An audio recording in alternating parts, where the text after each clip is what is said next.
Las sombrías aventuras de Billy y Mandy ha sido una popular serie animada de Cartoon Network, transmitida desde 2001. Por su éxito, ha continuado hasta nuestros días, sufriendo cambios de directores, como cualquier otro programa.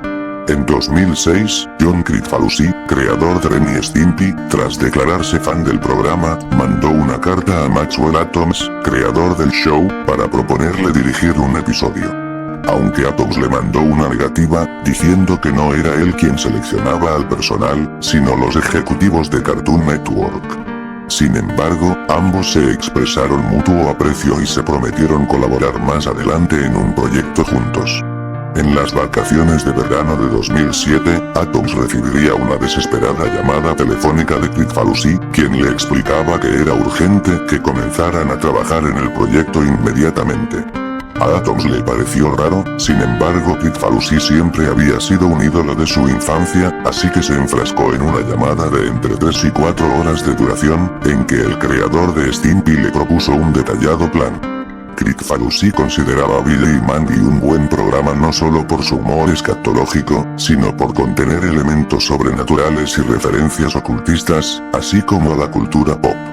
A finales de los 90s, Kricfalusi, un extraño personaje que parece continuamente enojado, pero que responde a las cartas de sus fans a mano y con correos de 5 o 6 páginas, ya había colaborado con Cartoon Network, dirigiendo 4 episodios especiales de El Oso Yogi. CN, como todas las demás televisoras especializadas en dibujos animados, conocía la peligrosa trayectoria de Kricfalusi, pero como era una época en que el interés en los dibujos animados iba en descenso, aceptó el trato a regañadientes.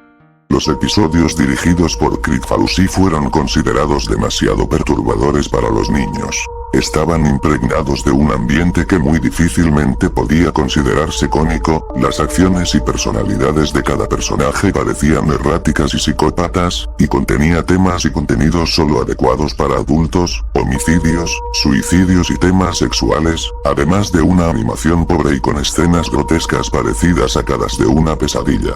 CN, sin embargo, transmitió los 4 episodios una única ocasión, y con mínima publicidad, en un horario para adultos, 1 AM.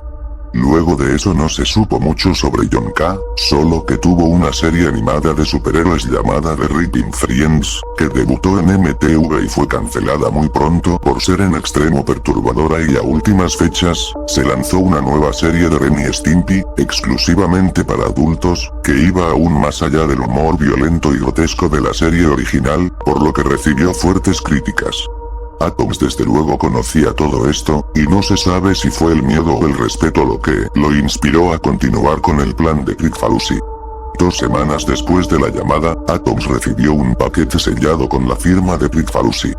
Dentro se encontraba un guión y storyboard planeados por el propio Kricfalusi, para un nuevo episodio de Billy y Mandy, supuestamente de una nueva serie, llamada simplemente Billy y Mandy, Nightmare on Backyard.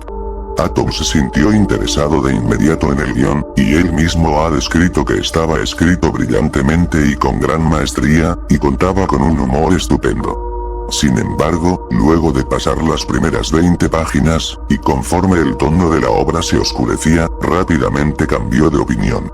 La historia era demasiado deprimente, incluyendo escenas, hábil y detalladamente descritas, que en opinión de Atoms parecían sacadas del infierno.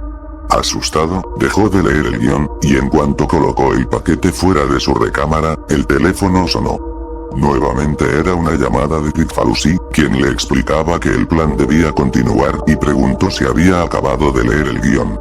Helado por la repentina llamada, Atoms mintió diciendo que sí, y Kricfalusi le concertó una cita para dentro de 3 meses, donde le mostraría algo que tenía preparado para comenzar la producción del episodio.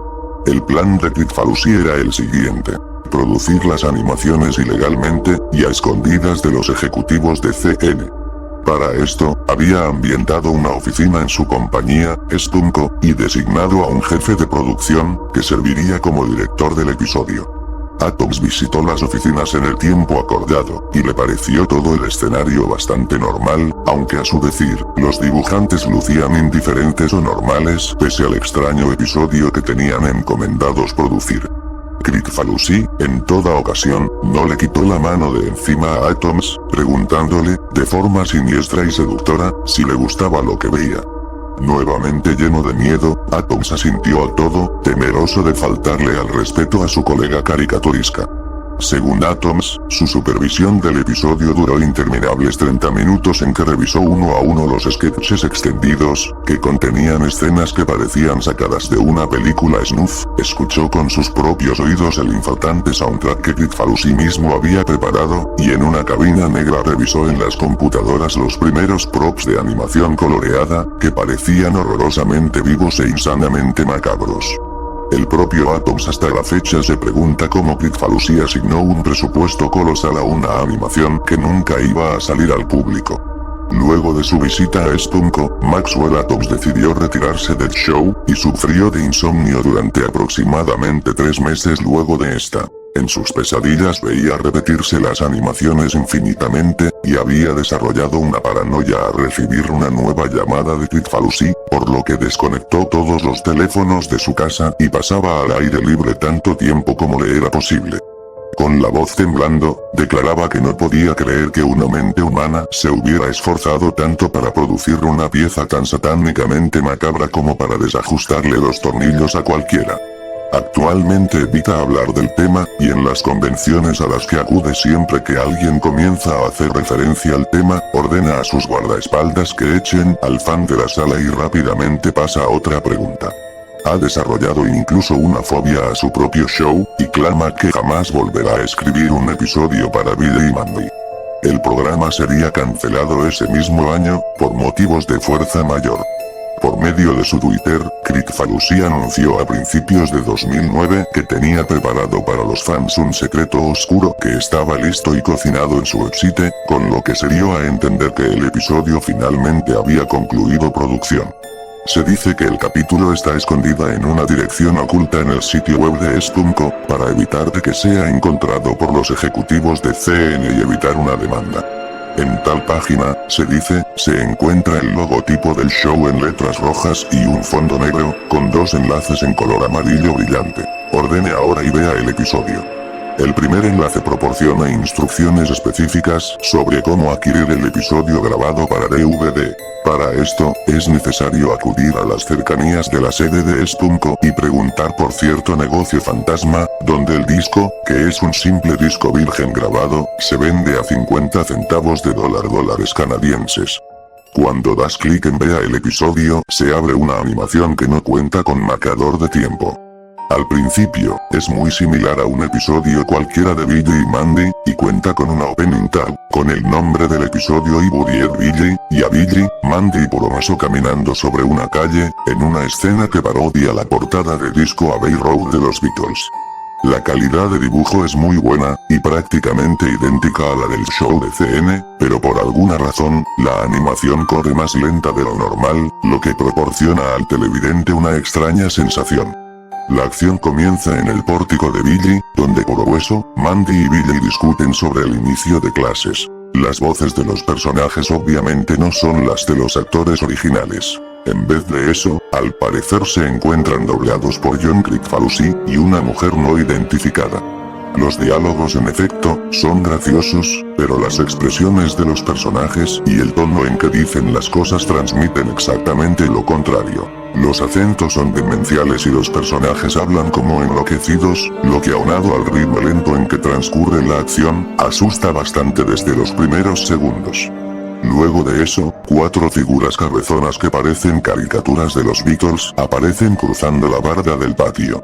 Estos personajes hablan animadamente, saludando a los televidentes, y caminan de forma similar al Keep on Trucking, mientras una alegre tonada que recuerda a Yellow Submarine suena de fondo. Los personajes entran al porche y besan la mano de Porohueso, como mostrándole admiración. Billy y Mandy preguntan algo, a partir de ese momento, nuestro informante tenía tan crispados los nervios que decidió apagar el sonido, y en ese instante, el Beadle parecido a Paul McCartney se arranca la piel y queda desollado vivo, en una toma quieta similar a las de Ren y Stimpy, pero grotesca y detalladamente animada. El personaje chisporrotea sangre y los ojos, saltones y desorbitados, parecen bloquear pus, mientras al fondo parpadea una pantalla roja insoportable, durante retorciéndose más de 2 minutos. Ahora Puro Hueso tiene una sonrisa totalmente diabólica. Él y los demás Beatles rodean a Billy y Mandy, quienes lucen preocupados. Un círculo de fuego surge alrededor, y Puro Hueso toma a Billy de forma violenta. Billy parece llorar de terror, y entonces Puro Hueso lo desnuda con su hoz y comienza a sodomizarlo con el arma, de una forma totalmente realista, mientras maldice de forma exagerada. Mezclando de forma extraña el humor negro con escenas simplemente diabólicas, la escena dura mucho más de lo soportable, con varios acercamientos violentos en varias tomas. Mandy parece dispuesta a pelear, pero los Beatles dicen algo, y el escenario comienza a girar y a convertirse en el mismísimo infierno.